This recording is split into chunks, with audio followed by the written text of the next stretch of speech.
స్నేహితులారా, ఈ సమయాన్ని బట్టి దేవునికి వందనాలు తెలియజేస్తా ఉన్నాను.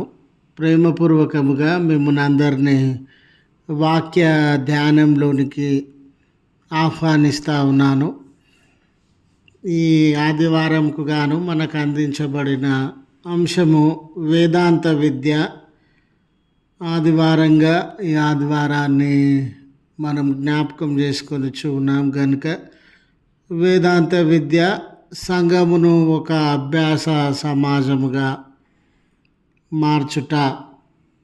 స్నేహితులారా, క్రైస్తవ సంఘాలను మనము గమనించినప్పుడు క్రైస్తవ సంఘాలు ఆరాధించేటటువంటివిగా, నాయకత్వాన్ని అందించేటటువంటివిగా ఉండినట్లు మనము గమనించగలం. ఆరాధించుటయందు ఆసక్తి కలిగినటువంటి సంఘము ఆదివారం కానివ్వండి, వారమంతా కానివ్వండి, పండుగల యందు కానివ్వండి, ప్రత్యేక సందర్భముల యందు కానివ్వండి, గంభీరంగా ఆరాధించి మహిమపరచడంలో క్రైస్తవ సంఘం చాలా ఆసక్తి కలిగినటువంటిదిగా మనము గమనిస్తాం. అదే రీతిగా నాయకత్వము అందించడానికి, తమలో తాము నాయకత్వం అందించుకోవడానికి కానీ, బయటి ప్రపంచానికి నాయకత్వం అందించడానికి కానీ, కొన్ని సహాయ కార్యక్రమాలు జరిగించడానికి కానీ చాలా ఆసక్తి కలిగినటువంటి క్రైస్తవ సంఘాలు. అయితే వాక్యము విని అనుసరించి, వాక్యాన్ని అంగీకరించి తమ జీవితములను సరిచేసుకోవడంలో క్రైస్తవ సంఘము ఆరాధనకు లేదా నాయకత్వానికి ఇచ్చినటువంటి ప్రాధాన్యత, వాక్యము వినడము, తమ జీవితములను వాక్యానికి అనుకూలంగా మార్చుకోవడం విషయంలో వెనుకబడిన సందర్భాలను మనము గమనించగలుగుతాం. వాక్యము ఏమై ఉన్నది అనేది మనలో చాలామంది అది కాపరి గారి పని అండి, పాస్టర్ గారు వాక్యంలో ఏముంది అనేది, దాని అర్థ తాత్పర్యములు, జీవితంను ఏ రీతిగా అన్వయించుకోవాలి జీవితంలోకి అనేది అది కాపరి గారి పని అన్నట్లుగా చూస్తూ ఉన్నటువంటి దినాలు. అందుకే యేసు ప్రభువును వెంబడించేటటువంటి వారమని చెప్పుకొనిన మన జీవితాలలో ఇంకా చీకటి ఉండింది, సరైన రీతిగా దేవుని హృదయాన్ని అర్థం చేసుకోవడం లేదు, క్షమించడానికి సిద్ధంగా లేము, ప్రేమించడానికి సిద్ధంగా లేము, అంగీకరించడానికి సిద్ధంగా లేము. ఒక క్రైస్తవ సంఘం కానివ్వండి, లేదా మానవ జీవితము, విశ్వాసీ జీవితం కానివ్వండి, వారి జీవితాలు ఏమై ఉండాలి, ఏ రీతిగా ఉండాలి అనేటటువంటి విషయంలో ఇంకా మనము వెనుకబడినటువంటి వారంగానే ఉండినాం. మనము వాక్యము ఎరగనటువంటి వారంగా ఉంటే విశ్వాస జీవితంలో కొద్దిగా బలహీనులమయ్యే పరిస్థితి ఉండింది. యేసు ప్రభు శిష్యులకి ఆయన శిలువ మరణము, పునరుత్థానము వీటన్నిటిని గురించి ముందుగానే బోధించినాడు. తీరా ఆయన పునరుత్థానము చెంది ఉన్నాడు, ఆయన మిమ్మల్ని కలుసుకోవడానికి సిద్ధంగా ఉన్నాడు అని స్త్రీలు తెలియజేసినటువంటి మాటలను వారు నమ్మలేకపోయినారు. ఎందుకు నమ్మలేకపోయినారనంటే లేఖనములను వారు అశ్రద్ధ చేసినారు, వారు వినినటువంటి సంగతులను వారు అశ్రద్ధ చేసినటువంటి వారుగా ఉన్నారు. వాక్యమునకు తావులేనటువంటి జీవితాలు కూడా అవి ఏమంత ప్రయోజనకరమైనవిగా, అంటే ఆధ్యాత్మిక విషయాలలో ప్రయోజనకరమైనవిగా ఉండవండి, దేవునికి ఇష్టమైనవిగా ఉండవండి, లేదా ఏ రకమైన మార్పు లేకుండా మానవ స్వభావంతోనే, మానవ ఆలోచనలతోనే, మానవ గుణగణములతోనే ప్రభు సంఘంలో మనము ఉండినటువంటి వారంగా ఉంటాం. గనుక వేదాంత విద్య అనేటటువంటిది లేఖనములను పఠించడము, లేఖనములను సరైన రీతిగా అర్థం చేసుకోవడము, లేఖనములను బట్టి మన జీవితములను మార్చుకోవడం.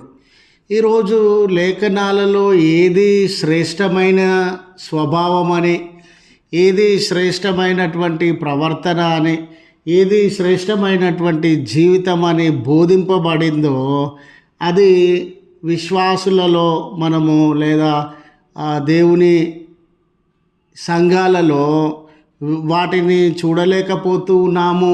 విశ్వాసులలో ఆ రకమైన స్వభావం లేదు అని అంటే దానికి కారణము లేఖనములను చదువుటయందు, అర్థం చేసుకునేటయందు వారు వెనుకబడినటువంటి వారుగానే ఉండినారు. కనుక ఇంకా లోక సంబంధమైనటువంటి స్వభావంలోనే ఆ బంధకాలలోనే జీవిస్తూ ఉన్నట్లుగా మనం గమనిస్తాం. కనుక కేవలము లేఖనము పాస్టర్ గారికి సంబంధించే కాదు, విశ్వాసులందరికీ సంబంధించి అందరూ చదివేవారుగా ఉండాలి, అందరూ అర్థం చేసుకునేవారుగా ఉండాలి, అందరూ ఆ లేఖనములను బట్టి వారి జీవితములను సరిచేసుకునేటటువంటి వారుగా ఉండాలి అనే ఆ గొప్ప ఉద్దేశంతో సంఘం అంతా కూడా ఒక అభ్యాస సమాజంగా, అంటే లేఖనములను పఠించే సమాజంగా, లేఖనములను అర్థం చేసుకునే సమాజంగా, లేఖనముల ప్రకారం వారి జీవితములను సరిచేసుకునే సమాజంగా ఉండాలని ఈ పిలుపు ఇవ్వబడినట్లు మనము గమనించగలుగుతూ ఉన్నాం. స్నేహితులారా, అదే రీతిగా ఈ వేదాంత విద్యను అంటే దైవ సంబంధమైన లేఖనములను మనకు బోధించడానికి సేవకులు ఈ బైబుల్ కళాశాలలలో తరబీదు పొందేటటువంటి వారుగా ఉన్నారు. వారు సరి అయిన తరబీదును పొంది సమాజంలోనికి లేదా సంఘంలోనికి వచ్చినప్పుడు ఆ లేఖనములను సరి అయిన రీతిగా బోధించేటటువంటి అవకాశం ఉండిందండి. ఎందుకంటే తరబీదు లేనటువంటి సందర్భంలో లేఖనములను సరైన రీతిగా బోధించకపోవడం వలన వాటి అర్థము ప్రజలలోనికి సరైన రీతిగా వెళ్ళలేని పరిస్థితి. కాబట్టి వేదాంత విద్య అభ్యసించేటటువంటి సేవకులను మనము బలపరచాల్సినటువంటి అవసరం ఉంది, వారికి సహాయం చేయాల్సిన అవసరం ఉండింది, వాళ్ళని ప్రోత్సహించాల్సినటువంటి అవసరం కూడా ఉండింది అని జ్ఞాపకం చేయడానికి సంతోషిస్తూ ఉన్నాను. అయితే మీరు చూడండి, చదవబడిన లేఖన భాగంలో గమనించినప్పుడు నెహెమ్యా గ్రంథము 8వ అధ్యాయము మొదటి 12 వచనాలను గమనిస్తే ఆధ్యాత్మిక పునరుద్ధరణ అనేది వేదాంత విద్య వలననే సాధ్యమయ్యేటటువంటిది. ఒకప్పుడు ఈ ప్రపంచంలో లేఖనాలను ప్రక్కన పెట్టి మరి సంఘాలు అంతా చీకటి కోణంలో బ్రతికినటువంటి దినాలు ఉండినవి. ఈ 16-15 శతాబ్దాల మధ్యలో పోపు గారికి విపరీతమైనటువంటి అధికారాలను కట్టబెట్టి పాపము క్షమించడము లేదా పాపము నుండి విడుదల పొందడము, క్షమాపణ అడగడము దేవుని ఎదుట అనే విషయాలను ప్రక్కన పెట్టి పాప పరిహారార్థ పత్రాలను అమ్మి ఆ పత్రాలను కొనినటువంటి బిడల జీవితాల నుండి పాపం తొలగిపోతుంది అని తప్పుగా బోధించినటువంటి సందర్భాలు. అలాంటి సందర్భాలలో స్నేహితులారా, వారికి నిజమైన ఆధ్యాత్మిక పునరుద్ధరణ, రక్షణకి సంబంధించినటువంటి మార్గము లేదా పాప క్షమాపణ కొరకైనటువంటి మార్గము, ఇవన్నీ లేఖనములను అర్థం చేసుకోవడం వలన ఆనాటి సమాజాన్ని, సంఘాలను వారు ఆధ్యాత్మికంగా పునరుద్ధరించినట్లు మనము గమనించేటటువంటి వారంగా ఉన్నాం. ఈరోజు కూడా స్నేహితులారా, లేఖనములను పక్కన పెట్టి వ్యక్తులను, పద్ధతులను, విధానాలను మనము ఎక్కువగా ప్రమోట్ చేస్తున్నటువంటి పరిస్థితులు ఉండినవి.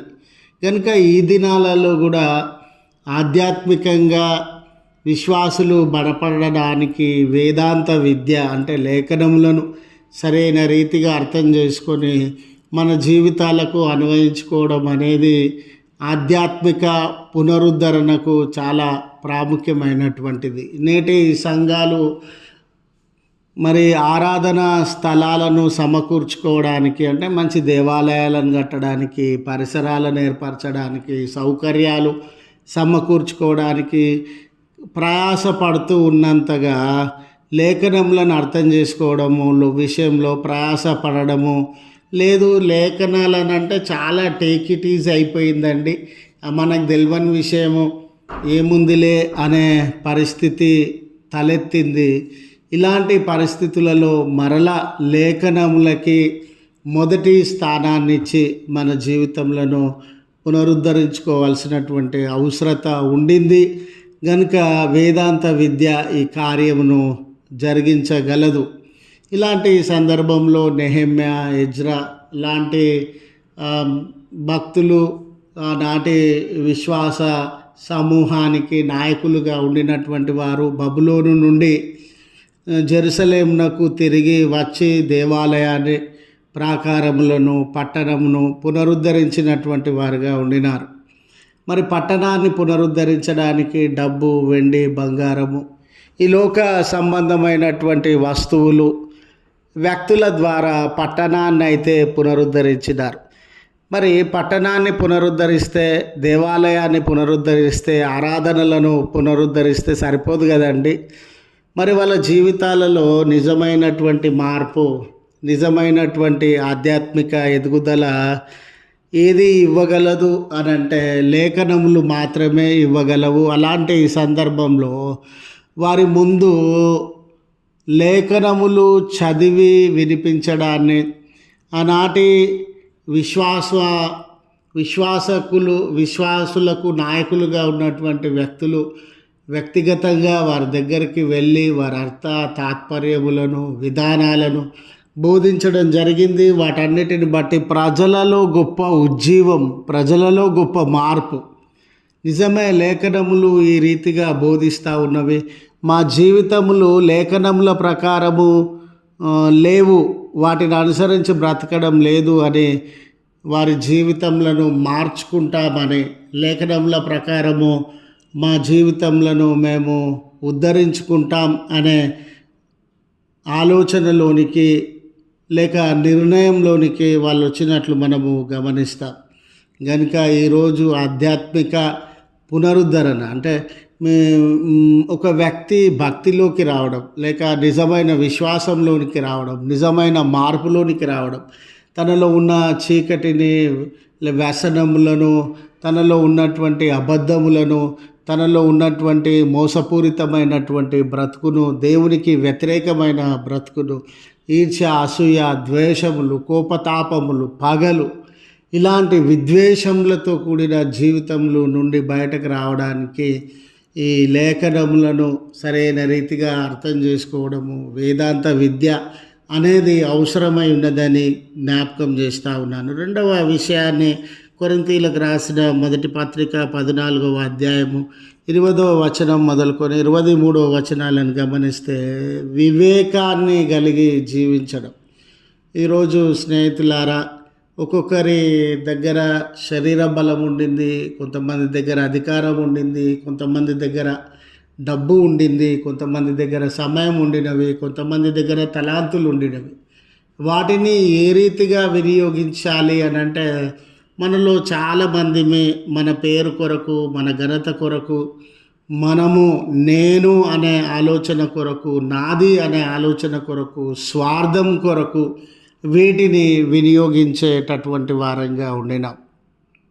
ఈ స్వార్థము వలన మరి సంఘం ఏమైపోయినా పర్లేదు, సమాజం ఏమైపోయినా పర్లేదు, విధానాలు ఏమైపోయినా పర్లేదు, నేను అనే స్వార్థంతోనే జీవించడానికి మనము ఇష్టపడేటటువంటి వారంగా ఉన్నాం. ఇలాంటి కోణంలో పౌలు గారు కొరింథీ సంఘములో దేవుడు అనుగ్రహించిన ఆధ్యాత్మిక వరములను, ఆత్మ వరములను వారు ఏ రీతిగా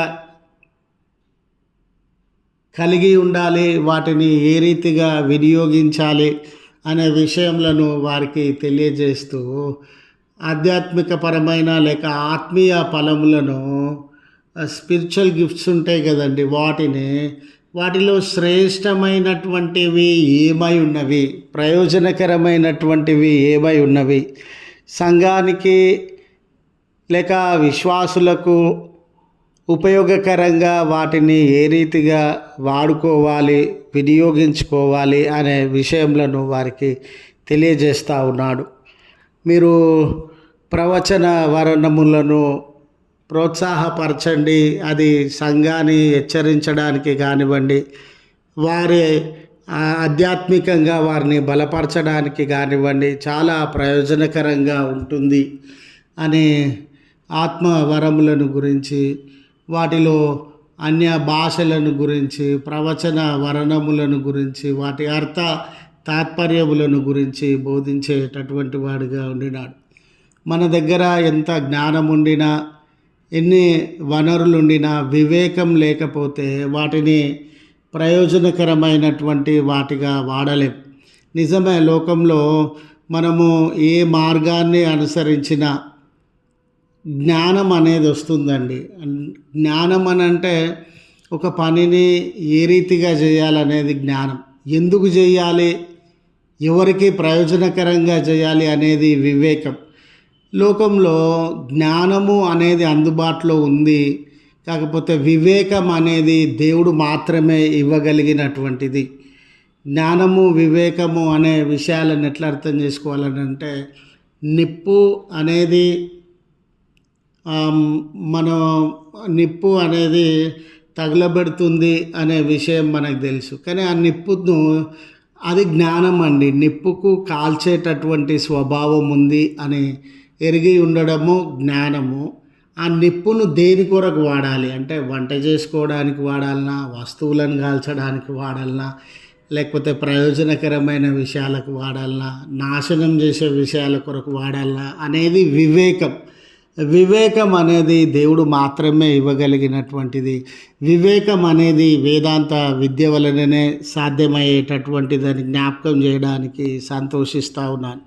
మూడవ విషయము, మత్తయి సువార్తలో 13వ అధ్యాయం 16వ వచనం మొదలుకొని 23 వచనాలను గమనిస్తే, ఫలించేటటువంటి జీవితం.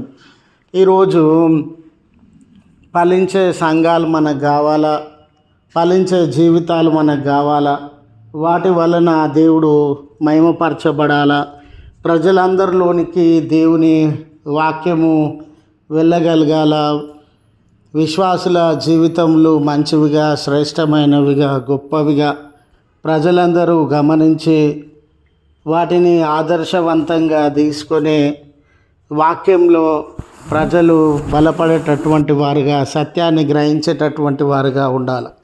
ఇవన్నీ సాధ్యం కావాలని అంటే విశ్వాసుల జీవితాలు అనేటటువంటివి ఫలభరితంగా ఉండాలండి, ఫలించేటటువంటివిగా ఉండాలి.